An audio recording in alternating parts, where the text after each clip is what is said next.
How's it feel to get that 100th win under your belt? Just get a win. Just get a win. It's been a rough stretch for us, and even tonight, I didn't think, I think we had a little more energy, but that's probably going to take a little bit to get that full energy back. I thought the guys in the second and fourth quarter were very good defensively. They helped each other. They scrambled a little bit. The first and third quarters, we gave up 32 and 33, I think. Then second and fourth was 20 and 17. So we got to stretch that out with our guys. Some nights the bigs are going to have an effect. Some nights they're not. They had some smaller guys in there with Marvin at the 4. I just proud of the guys that they keep battling. They shot the ball with confidence tonight. Obviously, we shot 19 for 33 from the 3-point line. So that's a good start for getting that confidence back. Do you usually get worried when the guys just keep jacking up the threes because it's easier to get points in the paint most of the time? That's a hard thing as a coach.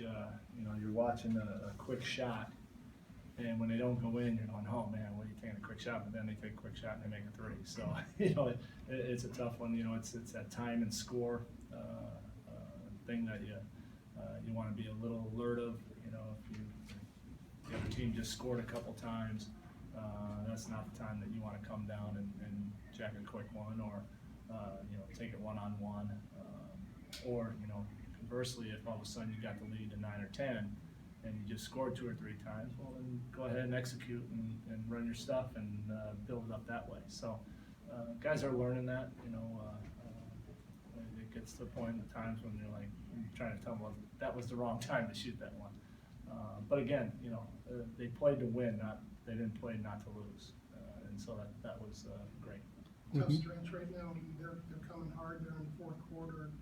PJ gets that big 3 for you right there. That's the shot you need to turn the game and keep it your way. Yeah, I think what that last group that was in there was doing, they were making those extra passes. They weren't trying to necessarily score for themselves. They were driving it in there, and PJ had one he kicked out to somebody for a 3, and then we try to explain to guys all the time that if you just continue to drive in there and kick the people, the ball's eventually going to come back to you. PJ was doing that out of the post, and then he gets one kicked out. I think Mears would make that pass. So those are game-winning plays. When you hit the open guy, you rely on your teammates, and you have confidence in your teammates. That's how you win. PJ was limping towards the bench in the third quarter, and then started the fourth quarter. He's back on the court. What happened there? Was he just cleared to go, or did he want to get back out there? He said he got hit in the groin. He was limping in the locker room there too, so I'm sure he'll be sore tomorrow. But I think I was looking around, where's PJ? We can put him at the 4. He was actually in the hallway there riding the bike, right at the as you go off the court there. So it was a good performance by him to stay in there and play and get us all over this little hump that we've been trying to get over.